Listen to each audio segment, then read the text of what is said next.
બધાનો મારા બ્લોગમાં સ્વાગત છે। આજે આપણે કોથમરીની ચટણી બનાવીએ। પહેલાં નવી વાનગી બનાવી છે, એની માટે તૈયારી કરીએ। આ છે કોથમરી ચટણી માટે કોથમરી, લીમડો, ફોદીનો, સિંગદાણા ને મરચું ને નાખી દીધું છે। મીઠું પણ નાખી દીધું છે। મીઠું તમારે જોવે એ પ્રમાણે નાખજો। અમારે થોડું મીઠું ઓછું ખાય છે, તીખું પણ ઓછું ખાય છે, એટલે મીઠું મરચું ઓછા છે। હવે આપણે આની ચટણી બાટી લઈએ।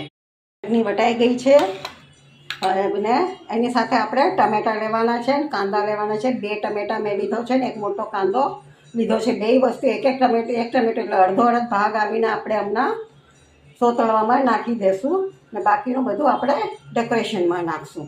હવે મેં ગેસ ચાલુ કરીને પેન મૂકી દીધું છે। પેનમાં હવે આપણે તેલ રેડીએ।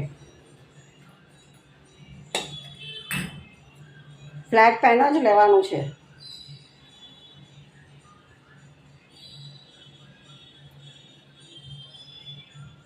લગભગ 1 ચમચી જેટલું તેલ લેવાનું છે, વધારે નથી લેવાનું।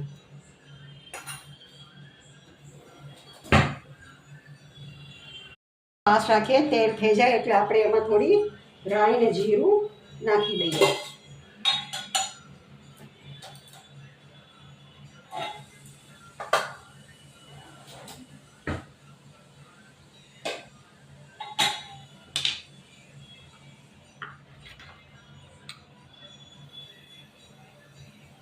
તેલ થઈ ગયું છે, આપણે એમાં થોડી રાઈ નાખીએ।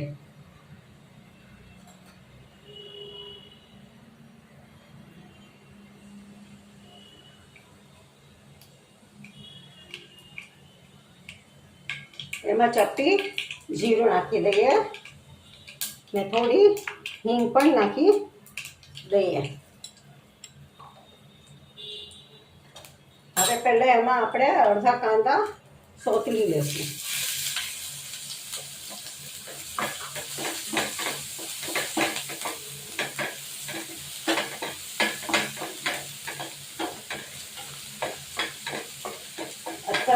કચરા સોંપવાના છે, એકદમ બ્લેક રસ નથી કરી દેવાના છે। લાઈટ બ્રાઉન થાય ગોલ્ડન કલર એટલે આપણે આને આમાં ટમેટાં નાખી દઈશું।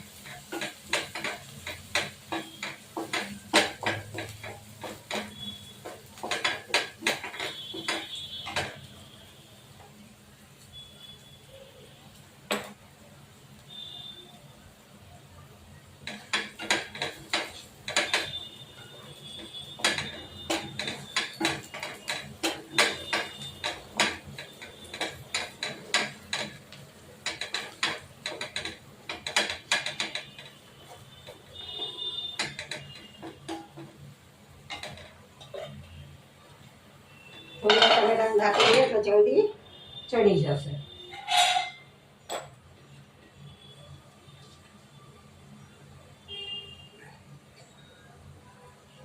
આજે આપણે એક નવી જ વાનગી બનાવી છે, જે બધાને ભાવશે જ।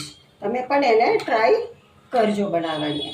જો તમને અમારો આ વિડીયો ના ગમે તો તમે લાઈક, શેર, સબસ્ક્રાઈબ અને કમેન્ટ કરવાનું ભૂલતા નહીં।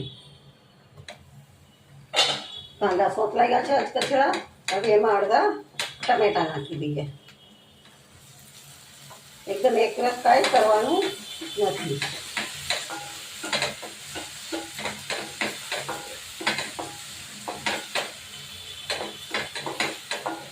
દહીંને જરાથી સોતળવા માટે આપણે આવીને થોડું એમાં ચપટી મીઠું નાખી દઈએ।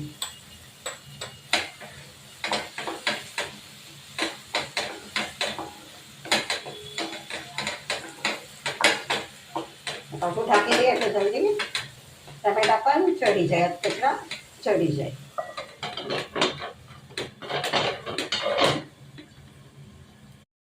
ટમેટા સોતરાઈ ગયા છે, હવે એમાં આપણે સાદો મસાલો કરી દઈએ।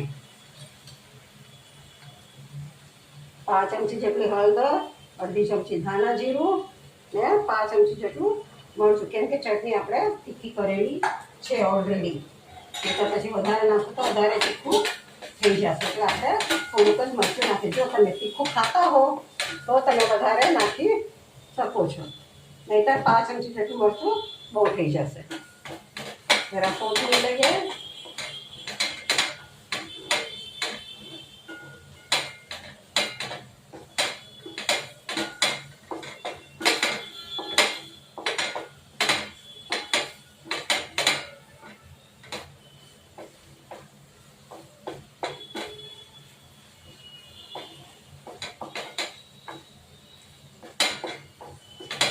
હવે એમાં આવીને મસાલો બનેલું છે, તેલ છૂટવા લાગ્યું છે.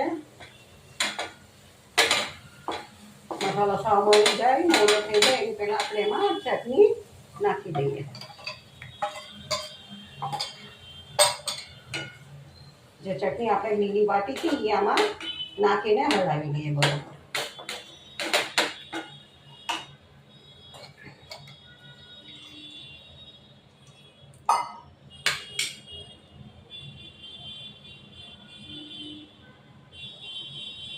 તો આ ગ્લાસ જેટલું પાણી રેડી દઈએ અંદર.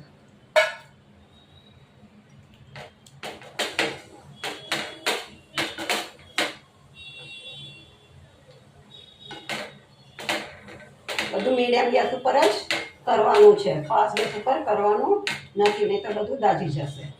મીડિયમ ગેસ ઉપર જ કરવાનું છે.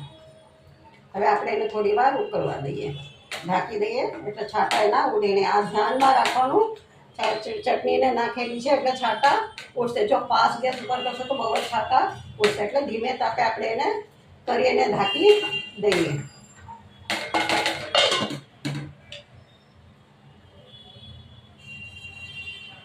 ઉકળવાનું ચાલુ થઈ ગયું છે એટલે આપણે હવે 1 થી 2 મિનિટ જ એને ઉકાળીએ, પછી એમને ઢાંકીને રહેવા દઈએ.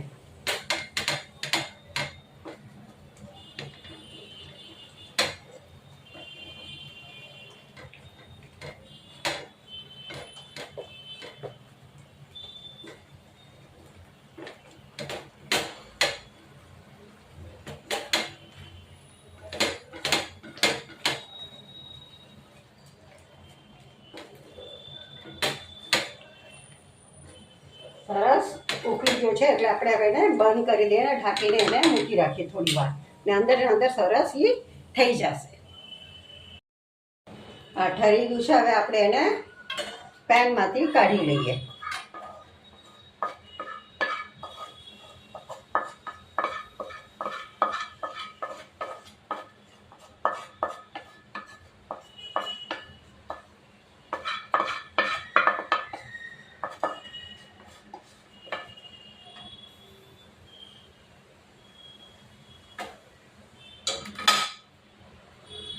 બહુ પાતળી ન હોવું જોઈએ ને બહુ તીખી ન હોવું જોઈએ, સેમી થિકનેસ હોવું જોઈએ. હવે આપણે વસ્તુને બનાવીએ. સવારની વધેલી ઠંડી રોટલી છે. હવે આપણે એનો ઉપયોગ આ વસ્તુ બનાવવા માટે કરશું. પહેલાં આવીને થોડી નીચે આવીને આ ગ્રેવી પાથરી દેવાની, પછી એની ઉપર એક રોટલી મૂકવાની, પછી પાછી થોડી ગ્રેવી રોટલી પર પાથરતું જવાનું.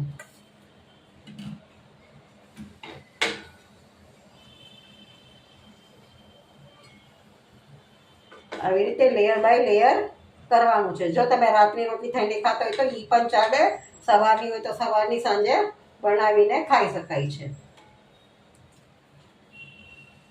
વારાફરતી આવી રીતે રોટલીને ગોઠવતું જવાનું.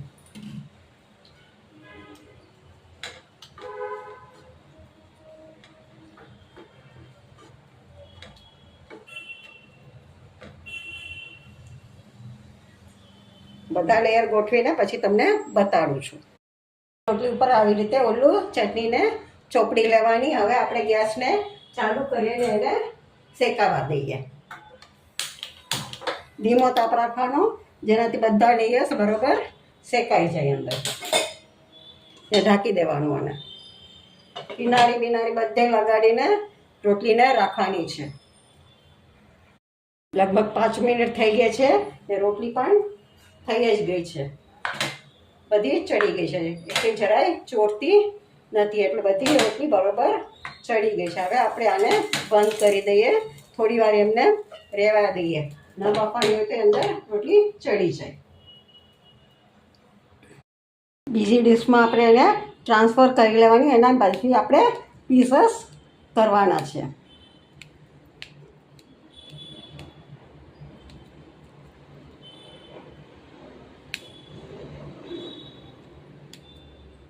પીસસ થઈ ગયા છે તો હવે આપણે એની પર ડેકોરેશન કરીએ.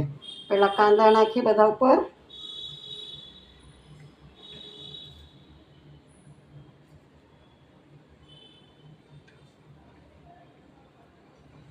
થોડા ટમેટાં નાખશું.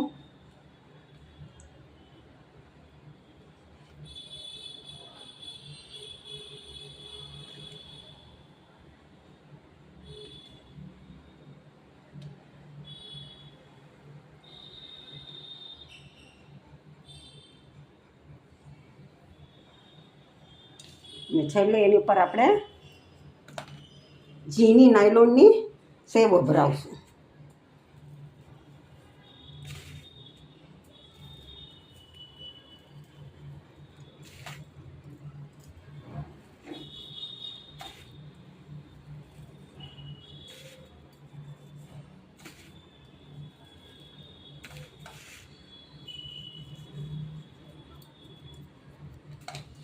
તમે આને આમનામ ગરમ ગરમ પણ ખાઈ શકો છો, નહીંતર તમે આવીને એને ચટણી સાથે પણ, ગળી ચટણી, મીઠી ચટણી છે એની સાથે ખાઈ શકો છો, તીખી ચટણી સાથે પણ ખાઈ શકો છો. તમને અમારી આ વાનગી કેવી લાગી છે એ જરા અમને જણાવજો. અમારા ચેનલને લાઈક કરજો, શેર કરજો, કમેન્ટ કરજો અને સબસ્ક્રાઈબ કરવાનું તો ભૂલતા જ નહીં.